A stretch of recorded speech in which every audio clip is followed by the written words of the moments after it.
반갑습니다. 플러스 경매 김수경입니다. 저는 부산, 울산, 경남 지역에서 경매 대행 그리고 경매 교육을 하고 있습니다. 오늘은 울산법원 경매 사건 근린주택인데요. 상가주택이라고 흔히 얘기하죠. 한 건 소개해 드리겠습니다. 현재 진행 중인 사건이고요. 주소는 중구 다운동 764-2번지입니다. 매각기일은 9월 17일이에요. 오늘 지금 녹화를 제가 9월 6일 날 하고 있는데 얼마 안 남았네요. 그죠? 감정가는 4억 7천이 조금 넘습니다. 한번 유찰이 돼서 울산법원은 요즘 30% 내려가거든요. 그래서 감정가 대비 70%인 3억 2,900이 살짝 넘습니다. 최저가가요. 그리고 토지 면적이 61.256평, 그리고 건물 면적 104.211평 이렇게 되어 있습니다. 그리고 소유자 여기 보이시죠? 채무자, 채권자. 경매를 접한 지 얼마 안 되신 분들은 소유자하고 채무자가 다르면 왜 이러죠? 라는 생각을 합니다. 소유자는 말 그대로 소유자고요. 채무자가 대국기업 이렇게 되어 있는데 이런 경우는 이제 보증을 서주는 그런 형태가 되는 거죠. 담보 제공을 한 겁니다. 그죠? 자, 일단 그러면 다운동 하는데 다운동 어딥니까? 궁금하시죠? 지도 열어서 우리 위치 확인 같이 한번 해보도록 하겠습니다. 다운 초등학교 있는 데였는데요. 네, 맞네요. 자, 보시면은 다운동, 여기가 다운 초등학교, 여기 보이시고요. 여기 다운 아파트, 그리고 여기 다전 이렇게 개천 건너서 이렇게 보이죠. 다운 초중고가 보이고요. 이 해당 물건은 여기입니다. 조금 확대해서 보여드릴까요? 여기 도로를 면하는데 이 도로가 6m 포장도로입니다. 자, 그러면 한번 상세 내역 등기부부터 우리 한번 보도록 하겠습니다. 등기부 보시겠습니다. 건물 등기부, 토지 등기부 있습니다. 집합건물, 아파트라든지 상가건물 이런 게 아니면은 어떻게 해요? 얘가 건물 등기부, 토지 등기부 따로 있습니다. 건물 등기부, 토지 등기부 여기 이 사건 내용 동일하고요. 그래서 건물 등기부를 기준으로 한번 보겠습니다. 1996년 11월 1일 소유권 보존입니다. 소유권 보존 이 말은 이때 지어져서 처음 등기를 했다라는 뜻이에요. 그리고 2016년 1월 4일 근저당 중소기업은행 여기가 말소기준 등기에 해당합니다. 그리고 중소기업은행에서 또 추가 대출을 받았고요. 그 다음에 신용보증기금 가압류가 있습니다. 그 다음 부산은행 가압류 있고요. 경매는 중소기업은행에서 들어왔습니다. 토지 등기부 내용 동일합니다. 말소기준 등기로 해서 여기 아래는 전부 다 소멸됩니다. 중소기업은행에서 보증을 배당을 받고 나머지 후순위인 가압류권자라든지 부산은행에서 배당을 못 받더라도 낙찰자하고는 아무런 관계가 없다 이 뜻입니다. 그렇잖아요. 시세 그리고는 감정가, 지금 최저가를 보면은 여기 채권의 값계는 9억 7천이 넘지 않습니까? 그러면 염려들을 많이 하시는데 그렇기 때문에 일반 매매를 못하고 경매로 이렇게 강제로 하는 겁니다. 자, 그러면 말소기준 등기가 우리 2016년 1월 4일이다 라고 봤습니다. 그러면 2016년 1월 4일보다 앞서는 소유자 아닌 누군가가 있는지 한번 봐야 되겠죠. 권리상으로. 그죠? 임차인 현황 보겠습니다. 임차인 현황 두 사람이 지금 전입이 돼 있네요. 그죠? 임차인 2명 해서 임차 보증금 합계 3천만원, 월세 합계 20만원. 그거밖에 안 됩니까? 나머지 부분에 또 다른 사람이 살고 있겠죠. 그죠? 건물 전체를 합해서 임차인이 가득 들어있는데 이거밖에 안 된다. 이건 아니에요. 여기도 보니까 주거용 201호, 202호 이렇게 돼 있죠. 이제 두 칸만 들어있나 봐요. 그래서 한 사람은 2013년 11월 10일, 한 사람은 2006년 7월 3일. 말소기준 등기는 2016년 1월 4일이었죠. 그러니까 두 사람 다 대항력이 있습니다. 대항력이 있어요. 그러면은 확정도 볼까요? 한 사람 구모 씨 같은 경우에는 2013년 11월 12일 날 전입했고 동일한 날짜에 확정도 받았고요. 그 다음에 2019년 3월 5일 날 배당 요구를 했습니다. 그럼 배당 요구 종기일은 언제입니까? 2019년 5월 7일이에요. 그러니까 배당 요구를 제대로 했죠. 그 다음 한 사람 더 있는 경우에는 전입일이 2006년, 그 다음 확정은 2018년, 배당 요구 3월 5일 이렇게 되어 있습니다. 확정은 좀 늦지만 최우선 변제에는 아무런 영향을 안 미칩니다. 소액 임차인 최우선 변제의 요건은 뭐냐면은 전입을 하고요. 전입하고 이사 들어오고 그리고 소액 임차인 보증금 범위 내에 들어가고, 그리고 배당 요구하세요. 배당 요구 종기일 있습니다. 언제까지 하세요 할 때 배당 요구를 하게 되면 소액 임차인 최우선 변제는 받는 겁니다. 그래서 소액 임차인 최우선 변제는 확정을 받았느냐 안 받느냐는 아무런 관계가 없습니다. 필요 조건이 아닙니다. 그러면 2016년 1월 4일이 우리 말소 기준 등기니까 2016년 1월 4일 기준에 소액 임차인 최우선 변제 범위가 금액이 어떻게 되는지, 금액이 워낙 작으니까 2천만 원, 1천만 원이니까 당연히 되겠죠. 하지만 공부 삼아서 우리가 임대차 보호법 표를 한번 열어보도록 하겠습니다. 2016년 울산이니까 광역시 들어가겠죠. 그죠? 2016년, 잠깐만요. 2016년 며칠이었죠? 2016년 1월 4일. 그죠? 2016년 1월 4일이니까 2016년 3월 30일까지 이 부분에 들어가겠다. 그죠? 이 부분에 들어가고요. 그리고는 광역시입니다. 울산 광역시니까 6천만 원 이하의 보증금을 가진 보증금을 신고한 소액 임차인 같은 경우에는 2천만 원까지 최우선 변제를 해주겠다 했습니다. 2천만 원까지 한다고 해서 다 2천만 원을 주는 게 아니고 6천만 원일 때도 2천만 원 주고 3천만 원일 때도 2천만 원 주고, 그럼 1천만 원일 때는요. 흔히 2천만 원 줄 수가 없죠. 1천만 원일 때는 1천만 원 나가는 겁니다. 아시겠죠? 자, 그러면은 이 사람들 같은 경우에 2천만 원이고 1천만 원이니까 다 배당을 받을 것 같습니다. 소액 임차인 최우선 변제로.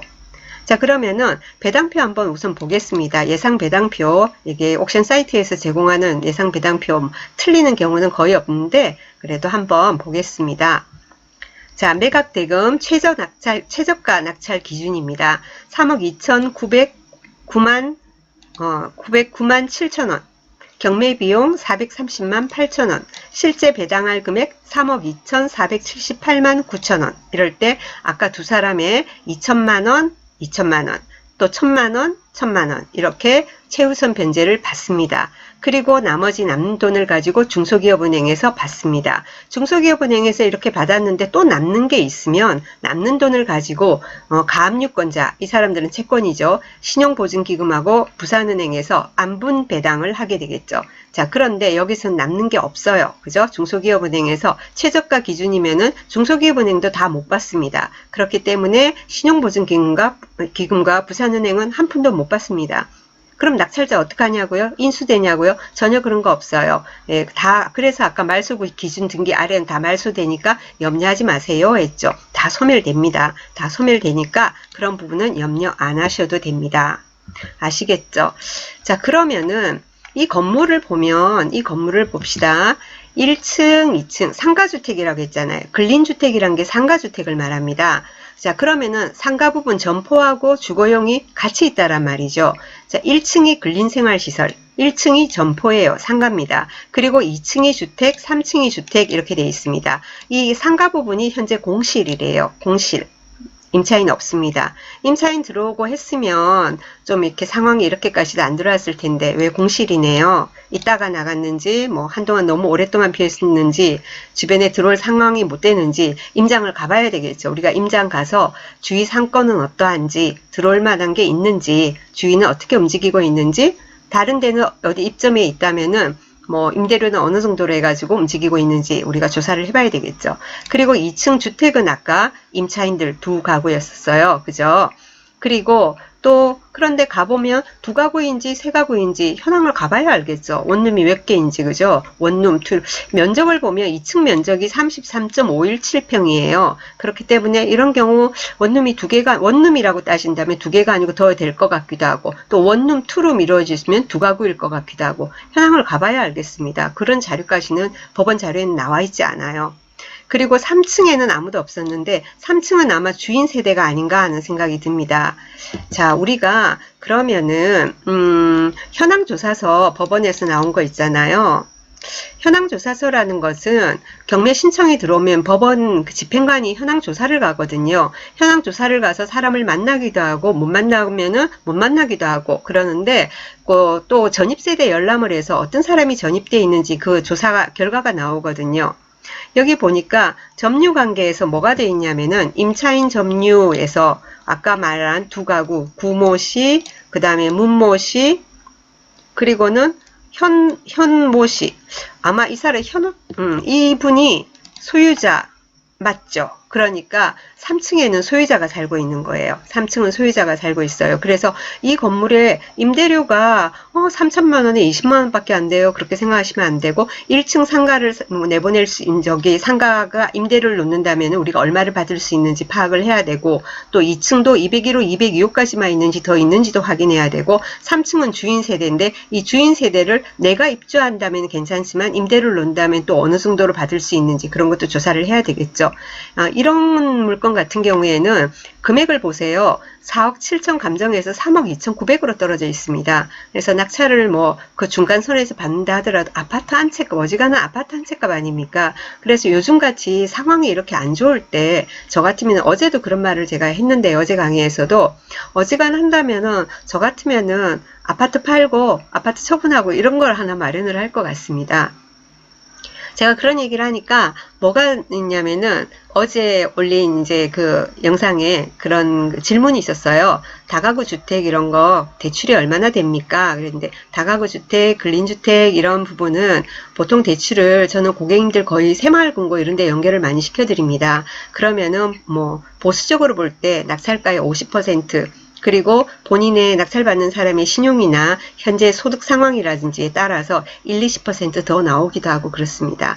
그 정도로 보통 예산 잡으시면 되고요. 궁금하시면은 몇 군데 문의를 해보셔야 되겠죠. 근데 그 경락잔금 대출이라고 하죠. 경매의 경락잔금 대출 같은 경우에는 금융권에 따라서 적극적으로 취급하는 데가 있고 안 하는 데도 있고 그렇습니다. 그래서 그러면 적극적으로 취급하는 금융권을 어떻게 파악하면 됩니까? 하는 거는 제가 영상을 한번 올린 적이 있는데요. 이제 어떻게 하시면 되냐면 뭐 저한테 안 물어보셔도 돼요. 여러분이 울산 같으면은 울산법원을 한번 가보세요. 울산법원 이제 경매 있는 날 매일 있는 건 아니에요. 그래서 경매 있는 날 확인해가지고 아침에 경매가 9시, 10시부터 시작이잖아요. 울산법원 11시 30분 마감이에요. 그래서 입찰 마감할 때, 다 돼갈 때 되면은 대출 상담사들이 옵니다. 대출 상담사들이 뭐 1금융부터 해서 많이 와요. 보면 알아요. 명함 들고 있고 자기들도 고객 확보하려고 두리번 하기 때문에 그런 경우에 명함 한 장 달라고 하십시오. 그래서 여러 사람 오니까 여러 금융권의 명함을 받으시고 그리고는 한번 상담을 쭉 해보세요.